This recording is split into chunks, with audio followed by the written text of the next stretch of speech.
I would also say that people can't share. If you give one person 80% of something, and you give another person the remaining 20%, my God, that person with the 20% is going, it's just not fair. Why does he get 80% and I only get 20%? I hate his guts. And then the person with 80% is going, I'm better than you. I'm much better than you. I'm superior to you. Listen, I get 80%, whereas you only get 20%. And that's the mindset, isn't it? That's the attitude. However, you see, when you give each one of these people 50% of that thing, my God. See the guy who was going, I'm better than you. He's now growling and going, I've got to kill you. People cannot share. And the most lethal ratio in which people can share anything in is 50-50, isn't it? I think we can all think of many cultures and countries where there have been divides amongst the population, where 50% of people have been this and the other 50% of people have been that, and they've ended up wanting to kill one another. And there have been civil wars, and there have been deaths, haven't there? So let's have a look at spending. This is a behaviour that most humans love, isn't it? They love spending. In fact, is that not what they would put before everything? Money. Money to spend. I think so. So despite their obsession with money and their interest in money, I think they're more interested in money than a professional golfer is in golf, okay? Let's have a look at how bad they are at spending their money. Right. Let's have a look at an example here. Let's have a look at cafeterias. When you look through the window of a cafeteria, you see all of these people sitting there with a coffee. And do you realise that that coffee has cost them £3.50 to buy? Now, when I come back home from the gym at night and I walk into a supermarket because I'm out of coffee back home, I pick up a jar of coffee that makes 80 cups of coffee. And I notice that it comes to £3.70, just 20 pence more than £3.50. And I'm getting 80 cups of coffee out of that. Therefore, I worked this out. Back home, it costs 5 pence to make a coffee. 5 pence is how much it costs to make a coffee in your own kitchen.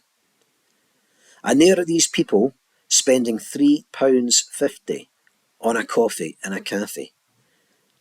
Some of them are even saying, I'm just going to go and get myself another coffee. So they're spending £7 instead of 10 pence, which is what they'd be spending back home.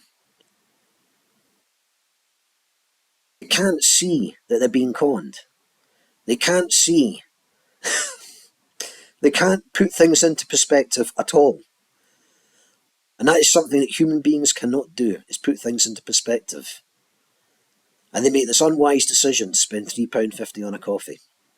Now, I can hear many of you say, but listen, we want coffee shops, we want them for community. I agree with you. And then for what I think our local authorities should do, as our local councils, I think with our council tax money, what they should do is they should build public lounges. And I think these public lounges should have electricity and Wi-Fi in them. And I think you should be allowed to just go along there with your flask and your cup and just go and sit in there and get talking to somebody. Or go in there with your laptop and do your work, just like you would in a cafe. You could even employ people to just play host in these cafes. Sociable people who like socialising could just go into these cafes and just stand there and just ask people what their day's like, how they've been getting on, and form a conversation with them and get on with them. And that could be their job. I think that would be a good job. See how much you would learn being a person if you were standing there all day chatting to people and sitting down with people and speaking with people. That would be great, wouldn't it? That's what we should have our local authorities spend our council tax money on. Not building a wall and painting it red and saying, isn't that a lovely wall? No, instead what we should be doing is we should be spending our money on public lounges where people can take their flask and their coffee cup along with them. That's what we should be doing.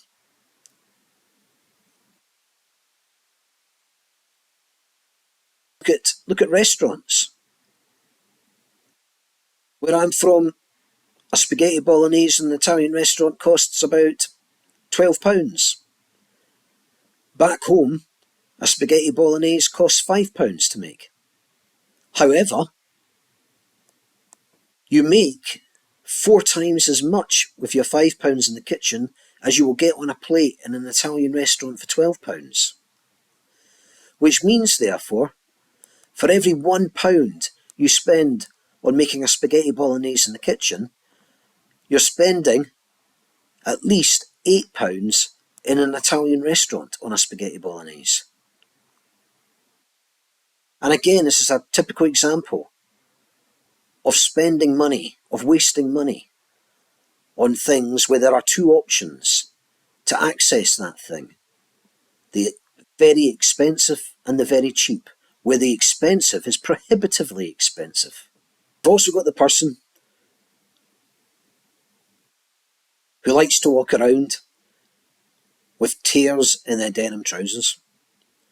My God, for some reason, this is a craze. It's fashionable, and it seems to be something that young teenage girls and girls in their 20s, and I've even seen some mothers in their 30s, for God's sake, wearing denims with huge tears in them, walking around, browsing on their mobile phones, bumping into lampposts and things. Can you imagine if you walked into a denim store in the 1970s and 1980s and went up to the counter and said to the person working in the shop, "Excuse me, have you got any trousers with tears in them that I can buy?" It would be like, no. And then can you imagine if the next question was, well, can I just have a pair of denims then that I can tear myself back home and put on? The person behind the counter would say, certainly. Why don't you just go across to the dressing room and I will bring you a pair of trousers that you can tear when you get home?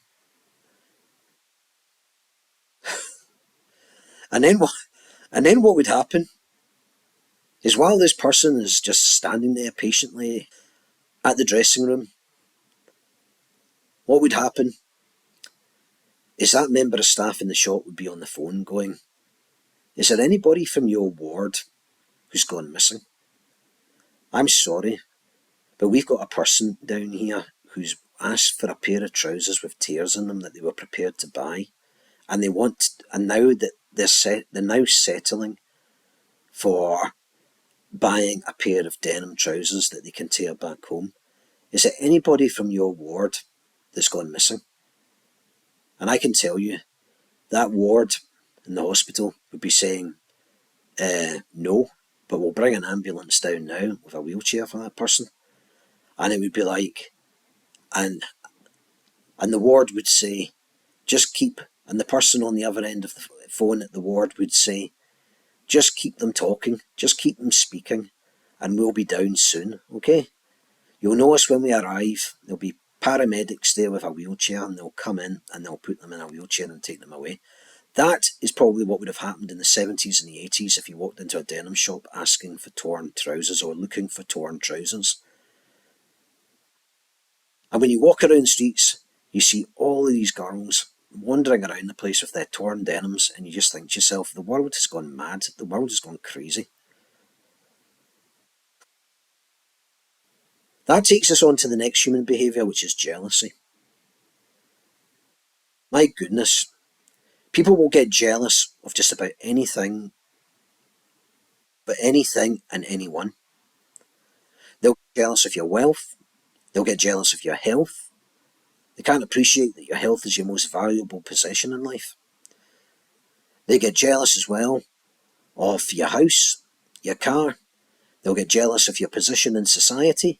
They'll get jealous of who your connections are. They'll say, oh, look at him, he's hanging around with these people over there because they're more important than us. And they'll genuinely believe that the people you're hanging around with are more important than them. And they'll hate you for it. They'll get jealous of how well your children have done. They'll get jealous over your level of education. They'll get jealous over your life goals, as well as your life achievements. They get jealous over how long someone spends talking to you in comparison to how long somebody spends talking to them. They get jealous about almost anything. And people are dangerous when they're jealous. Absolutely dangerous. If you're ever in a job where there's somebody in the same office as you who's jealous,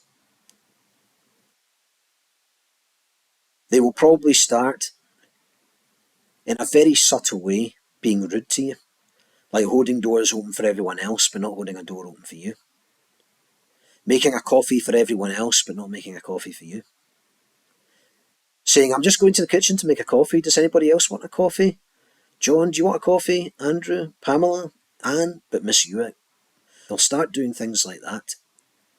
And then it will escalate onto jokes, where you will be the centre of the joke if you are the one they're jealous of. And they will start to ridicule you. And it will start off with mild ridicule, and then the ridicule will become more hostile. And it will always be in front of an audience, and the audience will love it because they'll find it funny.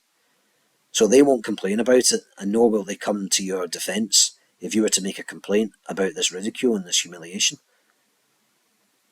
And then when no one's around, at places like the photocopier, they'll say nasty things to you, horrible things to you, very personal things to you, where you'll feel your fist clenching and you'll think to yourself, I'm going to deck this person and I'm going to end up in the jail. And then I'm going to have to tell my next employer why I left my last job and it was because I decked this little scumbag. And then what happened was I ended up in prison. So I've got these 2 black marks beside my name. That's what you're thinking. And these horrible insults in parts of the office where there's no other witness just go on until you eventually go to your union rep. And your union rep says, have you got any witnesses? Can anybody come forward and say and say this is happening, what you're claiming to be happening? And you'd be like, no, because it's very subtle how it's being done. It's being done in places where there are no witnesses. And when there are witnesses, it's ridicule and humiliation, and the people are loving it so much they won't come forward and say anything about it. And the union rep's like, well, there's not much we can do. And then it's like, you have to give up your job eventually and look for another job. That's what people are like when they're jealous in the workplace. If it's your boss, you don't have to go through that painful journey. All that happens is you just come in one day, you open your drawer, and there's something in there, and it's like, you're fired, get out, and that's it.